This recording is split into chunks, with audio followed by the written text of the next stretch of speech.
We have a lot to thank modern medicine for. You know you're sick, you go to the hospital, you get treated, most of the time. It wasn't that way in the old days, however. You couldn't just get drugs and therapy to most of your problems. Still, people needed cures to their many ailments, and it's no surprise that humankind invented many wacky cures. Today I'm going to be talking about a few of them, starting off with everybody's favorite part of medicine, dental. Do you love pearly whites? I know I do. So did the ancient Romans. But how do you whiten your teeth when toothpaste and mouthwash wasn't all in rage? The answer is quite simple. Imported piss.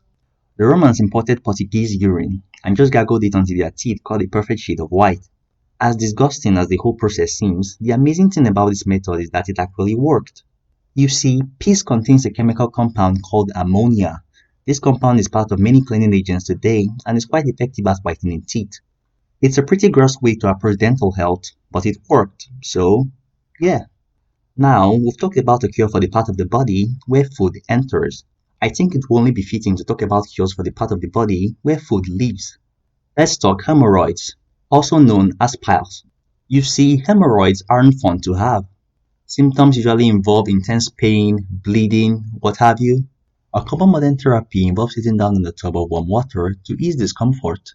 But ancient physicians looked at such a delicate condition and were like, why don't we just, cut off the hemorrhoid? If you have forgotten by now, let me just remind you that hemorrhoids are still literally part of a person's butthole, so the cutting process without anesthetic was, not great. But cutting was extremely painful, you say? How about, cauterization?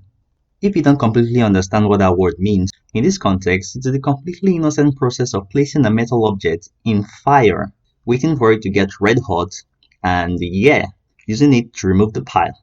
I need not tell you how that often went, but you can sleep tight tonight knowing that the number of people who have had a section of their butt barbecued off is way more than zero. Moving on, now we go to the part of medicine known as medical cannibalism.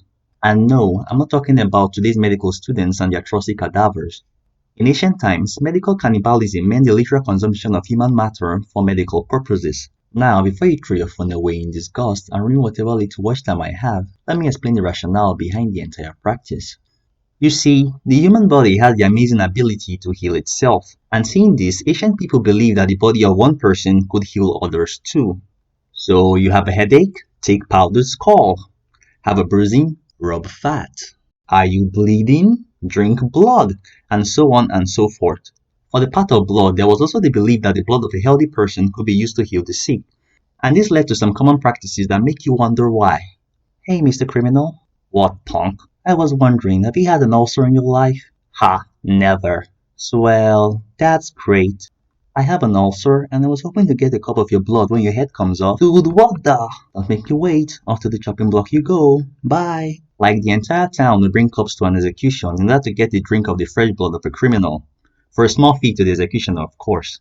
So far, we've talked about cures to various human ailments in the ancient world. But these cures were only temporary, right? What if someone wanted something more permanent, like, living forever, never to die? Well, as it would happen, the ancient people had a method for achieving this too. How, you ask? Well, they ingested heavy metals like mercury. For those of you who aren't familiar with mercury, it's a silvery liquid metal compound that's toxic to humans when consumed in the right amount. As you'd expect, almost everyone who took the immortality medicine died.